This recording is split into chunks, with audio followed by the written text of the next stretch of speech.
are the things, if we can put it in a basic nutshell, what makes a restaurant tick? Yeah. And we found a simple 5 rule. Okay, you won't find this in management books.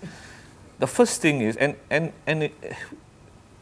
I'll outline them, and then you can test yourself and see whether the rules work, and you'll be surprised to see many restaurants only fit 2 out of those 5, and tells you straight away they're going to fail. First one, demographics.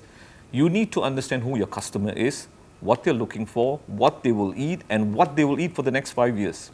And why do they keep coming back?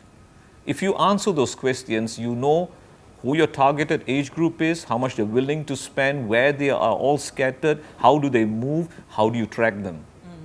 If you understand that, then nobody comes, eats once and disappears. Are you catering to a lunch crowd, high volume, within the office? Then what happens at night? What happens during breakfast?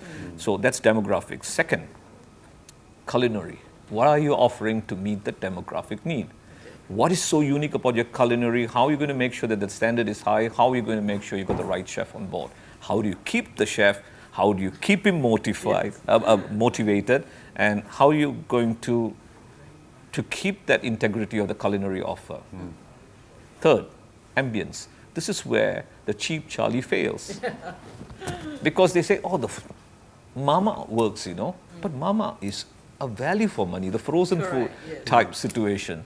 So when you are trying to create amazing food, beautiful presentation, and then you give them a shoddy ambience, aircon doesn't work, even the wine that is served, they say, we serve you nice wine. I said, but why is the wine spoiled? He said, we don't keep it in a refrigerator, we keep it on a rack.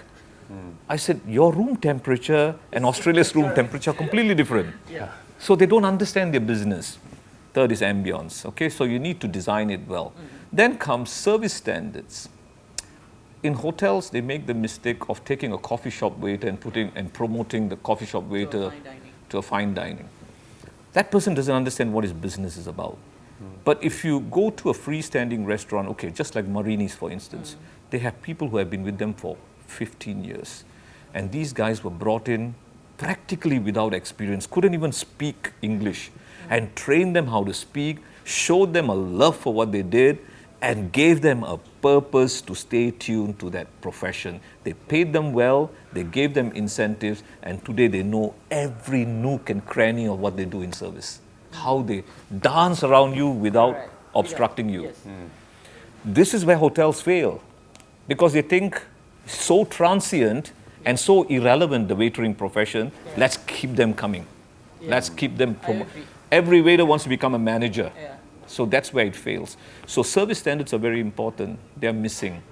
And finally, marketing, segmentation, targeting. How do you not just open and wait for your customer to come? Everybody thinks once they got a nice restaurant, the word will get out. It doesn't. They've got to do like what you are doing. Correct. You need to track your customer and follow them wherever they're going. And if they think Italian, there's only one word that should come to their mind. If it's Marini's, it's Marini's. Yes. Okay? If it's a steakhouse, they should say where. If it's French, it's Saint Pierre.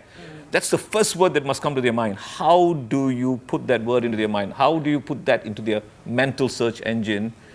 Is the 5th part of the criteria. Now you apply these 5 rules to any restaurant, you can see what's going to work, what's not going to work.